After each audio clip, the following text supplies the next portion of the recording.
Welcome, welcome, ladies, gentlemen, boys and girls, and everybody in between.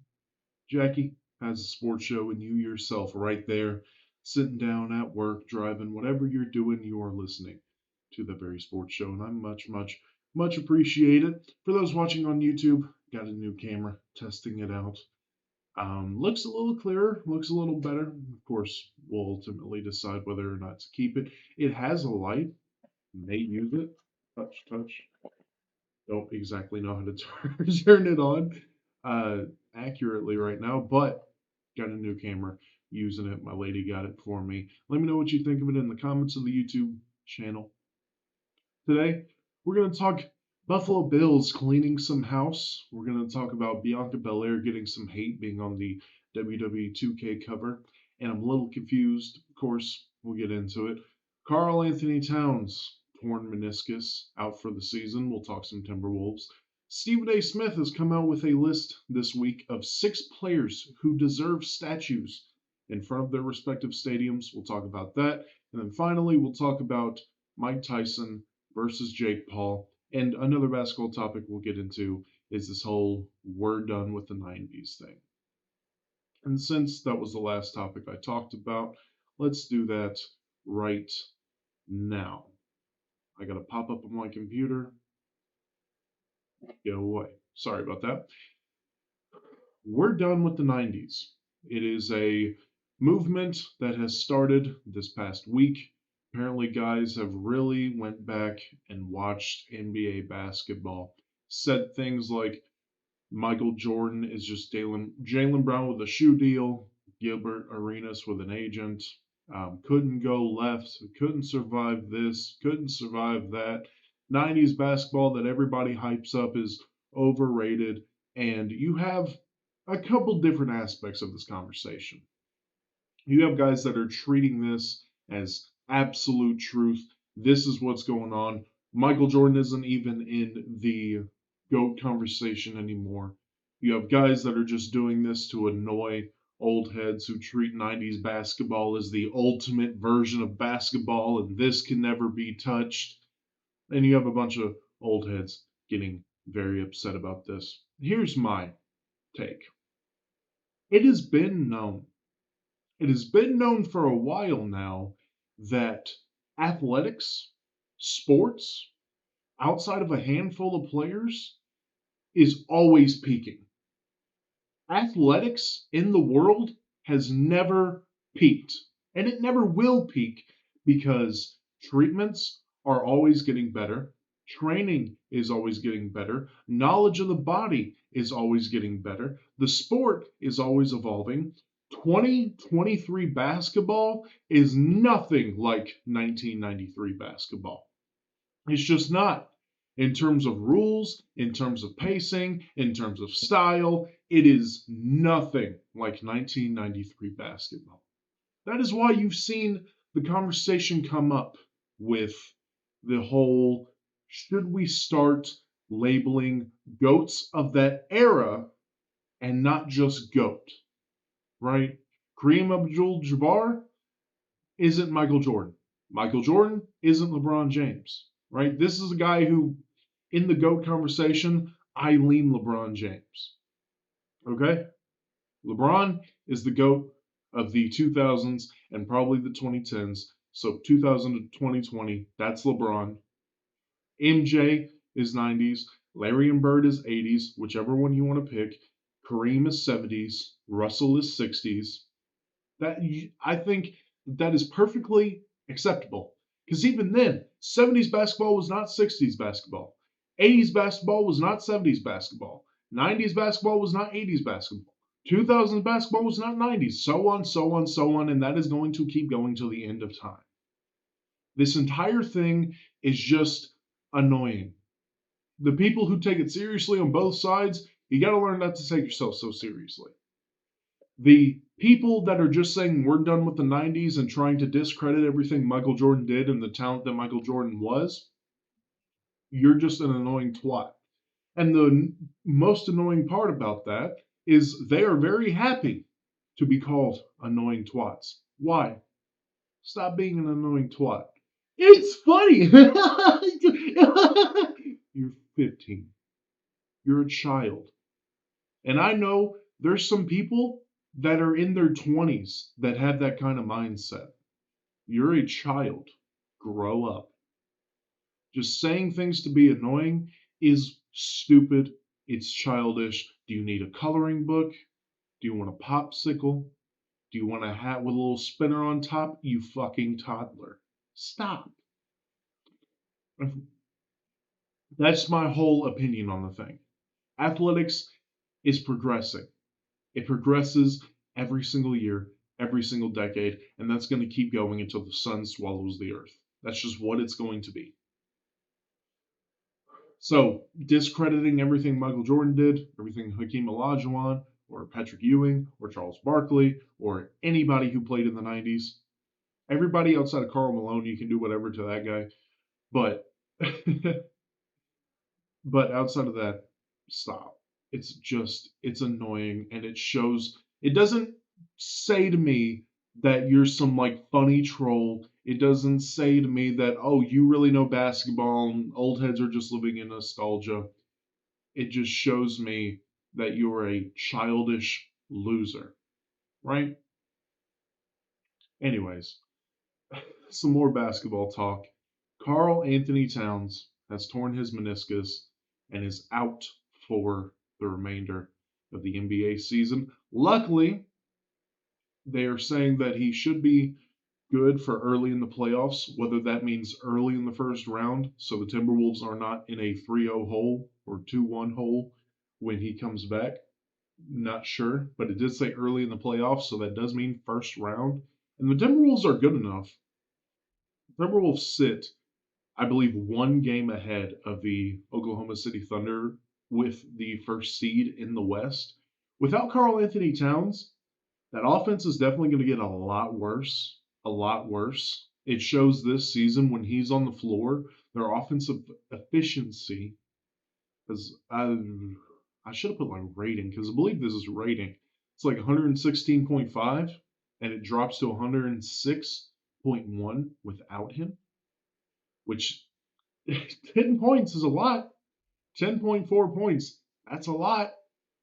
He's been a solid defender, but I think the defense that the Timberwolves has built is good enough to survive without him. He's been a fine defender. He's not a phenomenal defender, but he is a fine defender. He's very serviceable. So I think the defense is going to be fine. But it's the offense that's going to struggle a lot. Yeah, Naz Reid is coming to fill in, and Naz Reid is pretty decent. He's a pretty good center. So it's not like there's going to be a massive, you know, massive hole that the Timberwolves are never going to get over, kind of like what the 76ers are in right now. But they're definitely going to drop off. And instead of having the first or second seed in the playoffs, they could drop to the third or fourth. But obviously, they're going to be in. They're not going to have to be in the play-in tournament. It's too late in the season for them to have that dramatic of a drop off. And honestly, the Timberwolves are built well enough that I don't think they would even have that big of a drop off. So the Timberwolves are going to be fine. Are they truly contenders this year? That has yet to be seen, in my opinion. But they're a very good team. They're going to be in the top four seeds. And Karl Anthony-Towns is going to be back for the playoffs. Now, whether he's going to be back, like I said, for the first game in the first round or like the fourth or fifth, and the Timberwolves are going to have to fight a little bit, we'll see. But he'll be back in the playoffs. The Timberwolves are going to be fine. Now, the last basketball topic I have, Stephen A. Smith has listed out 6 players who deserve statues. Now, he does this, the Stevens A list comes out a couple times over a variety of different topics. Quarterbacks in the NFL, running backs, coaches, owners, whoever. Does this often, and he did this for players who deserve statues. And let's go over it, shall we? So first off, he's got Stephen Curry is the number 1 player who deserves a statue. Me, personally, absolutely. Stephen Curry has given a massive name to the Golden State Warriors. Stephen Curry is one of the biggest pioneers of the basketball game. He is the reason. A lot of guys were shooting threes before him, but he is the reason the growth in the three-point shot has skyrocketed over the past decade or so. Stephen Curry, multiple championships, multiple MVPs, without a shadow of a doubt, the greatest Golden State Warrior ever. You can argue Wilt, but Wilt has been on, or Wilt was on several different teams, 76ers, Lakers, several different teams as a Golden State Warrior. Stephen Curry is the greatest Golden State Warrior of all time. I completely agree with this. The second one, Cleveland Cavaliers, LeBron James. Now, why am I being that specific? You'll see in a little bit. Cavs LeBron James deserves a statue, absolutely. I believe it's Ohio. It's his hometown team. Grew up in Ohio, won them a championship. Again, greatest Cleveland Cavalier of all time. If you're having a starting five, you can't have it without LeBron James. Absolutely. I think this is fair. Like I said, hometown kid, greatest player of all time in a lot of people's eyes. And that debate's going to go on and on and on for an eternity. I think Cleveland Cavaliers Braun deserves a statue. Now, let's get into the ones. This one starts the descent for a couple. Miami Heat, LeBron James deserves a statue. No, he doesn't. No, he doesn't. If anyone in a Miami Heat jersey deserves a statue, it's Dwayne Wade, a guy who played there. Now, if you're talking Miami Heat starting five, yes, you get to put LeBron in there. Okay? But he didn't even play there for 5 years, did he? He played there. They lost to the Mavs. They lost to the Spurs. They beat. Who did they beat? Who did the Heat beat in the finals? West. Oh my God, who did the Heat beat in the finals? Oh my God. Was it the Spurs? I don't think it was the Spurs. But he was there for like 5 years. Won what? One championship?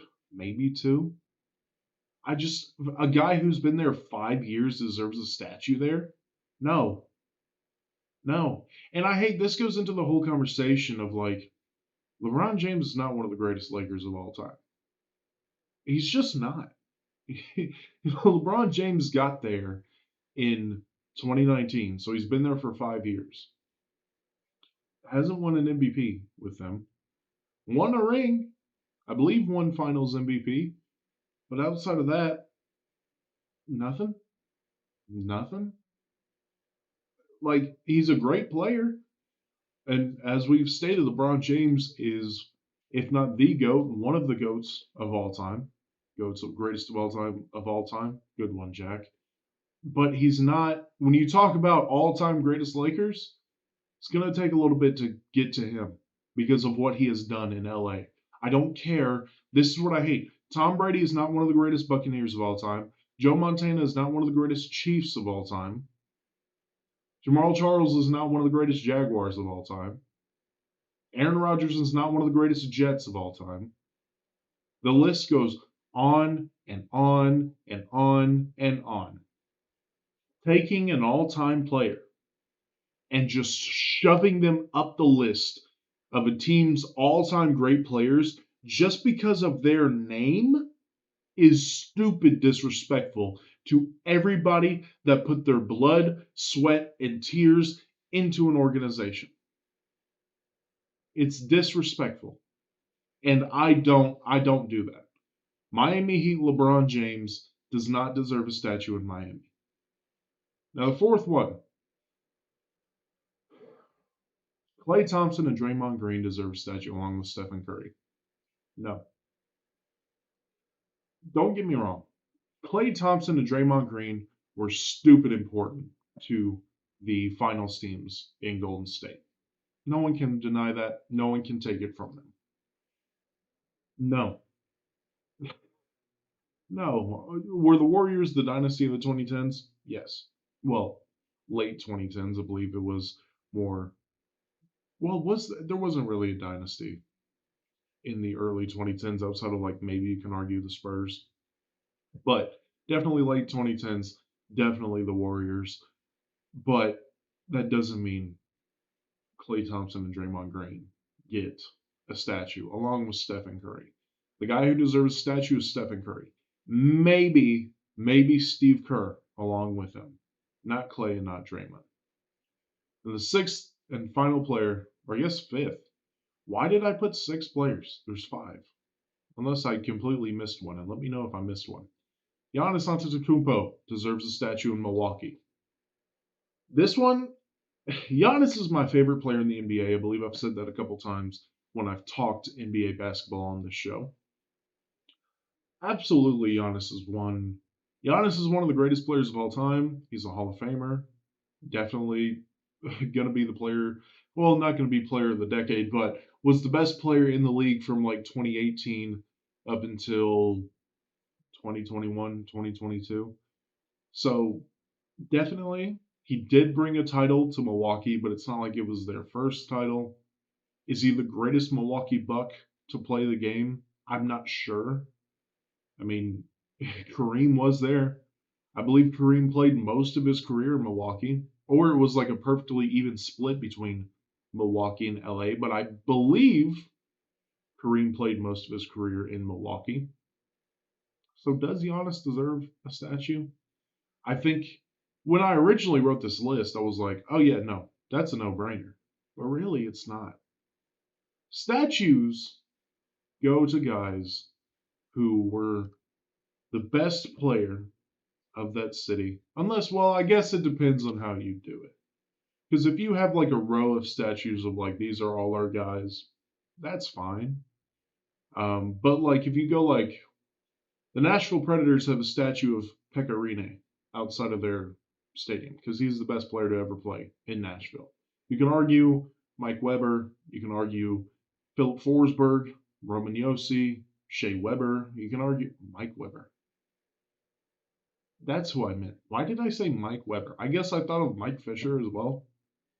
But Shea Weber, Philip Forsberg, Ryan Johansson was great. Roman Josi.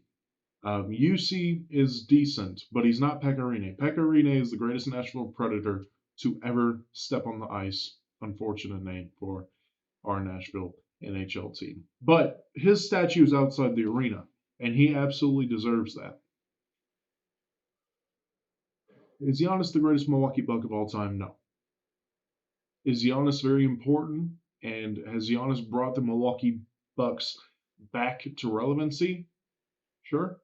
So I guess if you want to do a side by side of like our old, remember and respect the old with Kareem, and then the new era of Milwaukee, you represent that with Giannis with his statue. I'm cool with that. Kareem on one side of the entrance, Giannis on the other. I think that'd be dope. But if you're like talking about who is the Milwaukee Buck that gets a statue outside the stadium, I think it'd be Kareem over Giannis. But I would hear an argument. So that's all for basketball. I'm going to watch a lot more basketball this weekend. So expect Tuesday to be very basketball focused. Let's talk. I'll talk wrestling and boxing at the end. Well, boxing, quote unquote. Let's talk about the Bills cleaning house. The Bills cleaning house, a couple more releases. So the Bills have released Jordan Poyer, Tre'Davious White, a couple other guys.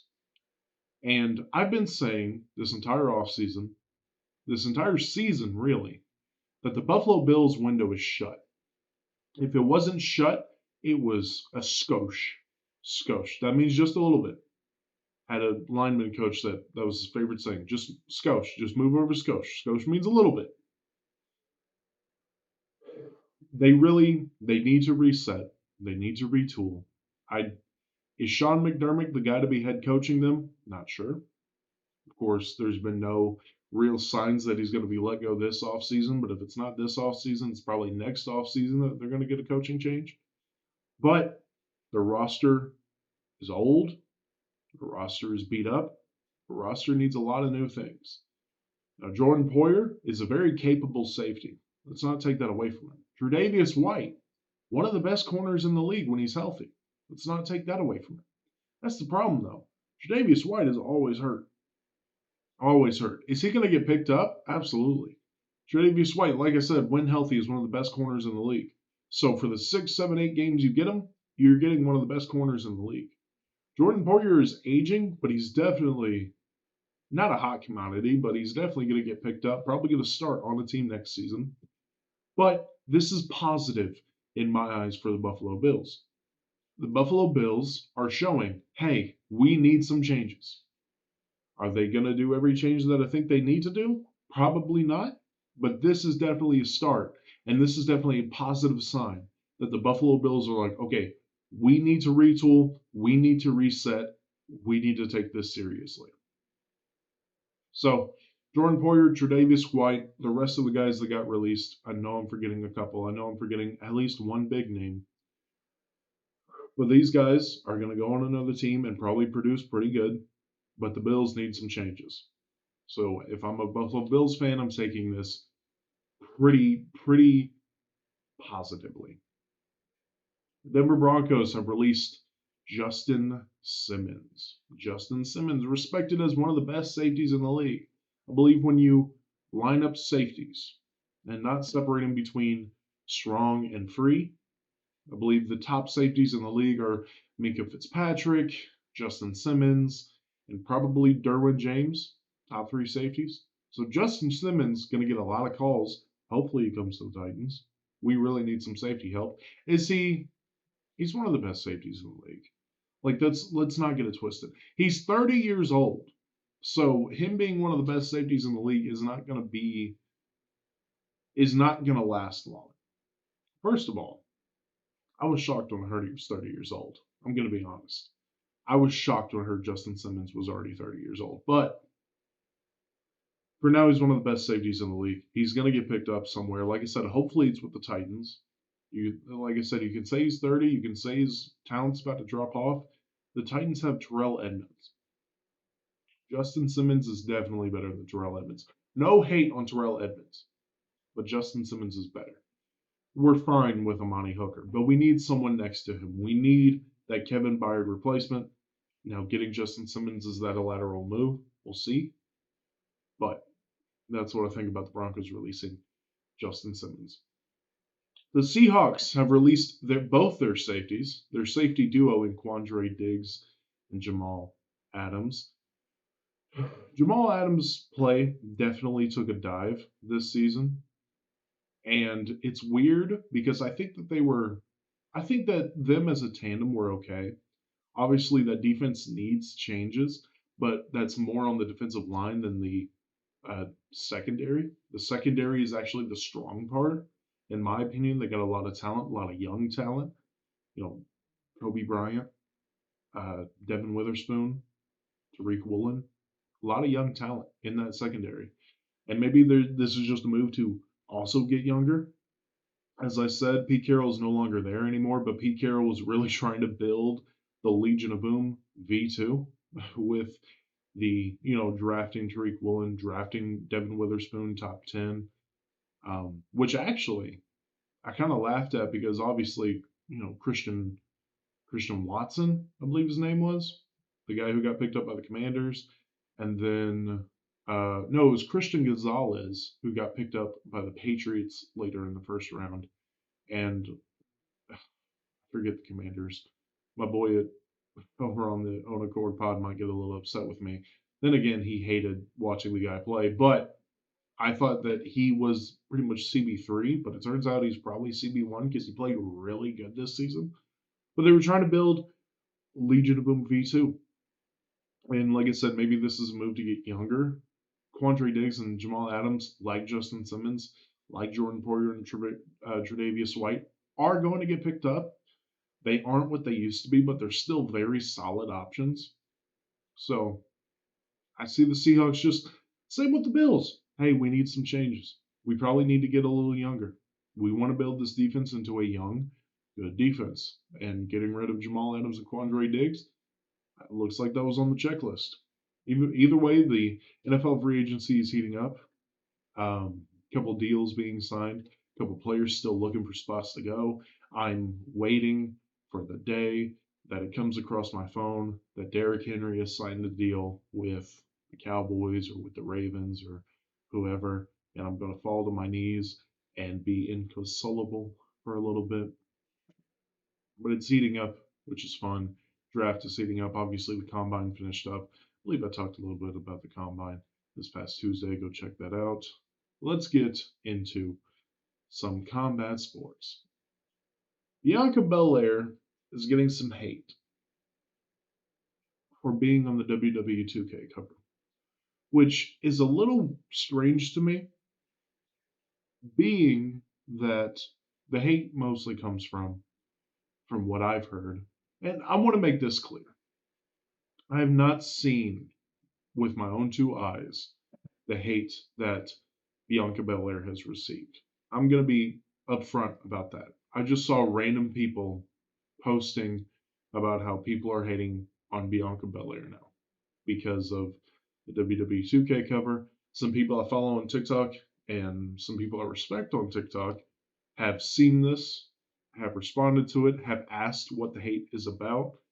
And a lot of people are saying that it's the keywords racist and misogynist, backed, motivated. Here's my thing. When I started watching wrestling weekly back in December, and I saw Bianca Belair's matches, heard Bianca Belair's promos, I didn't get why she was hated so much. Because even then, there was a lot of hate for Bianca. A lot of people hated her being on the TV, and I didn't get it. She's big, powerful. She's a great talker. She puts on great matches. She's very fun to watch. I didn't get it. And then I saw my boy Will, shout out to him, make some music, Will Hamilton. Wish I had his hat. But he told me because they were booking her to be like this unstoppable force. But everybody was kind of loving what Nia Jax has been doing. I went over that, I believe, Tuesday in that episode. Everybody was like, "Oh, look at Nia Jax. Oh, he's just, yeah, how could you stop this unstoppable?" Like everybody was talking up Nia Jax and how good she was doing. So the Bianca stuff really, I guess, it's what comes with being one of the top stars. Everybody loved Patrick Mahomes until he won a Super Bowl. Everybody was rooting for Tom Brady until he won a Super Bowl. That's just what it is. Everybody was rooting for LeBron until he won a finals. Everybody. There was a very minority that was like, this guy's overrated. This guy really isn't that good. This guy's carried by this. This guy is that. This guy's toxic. This guy's whatever. Everybody loves the person, the player, the performer until they reach the top. And then they want to tear you down. That's what it is. Now, is some of the hate going Bianca Belair's way some racist, misogynistic stuff? Sure. I wouldn't doubt it. We are talking about America. This is America. Don't get you slipping on them. Don't get you slipping on them, sleeping on them. However, that Childish Gambino song went, I wouldn't doubt it. But a lot of it has to do with Bianca is one of the top stars in the WWE Women's Division. Bianca has won the championship multiple times, and she's booked like a top star, and people just don't like that. Roman gets hate. Seth Rollins is starting to get hate. Gunther is even starting to get a little hate. People love you until you're a champion in the WWE. People love you until you're a multiple time champion in the WWE. Just like in basketball, people love you until you win a title or win an MVP. In football, people love you until you get the Lombardi. That's how sports goes. It's annoying, it's childish. That's just what it is. Mike Tyson has signed a contract to fight Jake Paul. Why is this happening? Let's be honest with ourselves.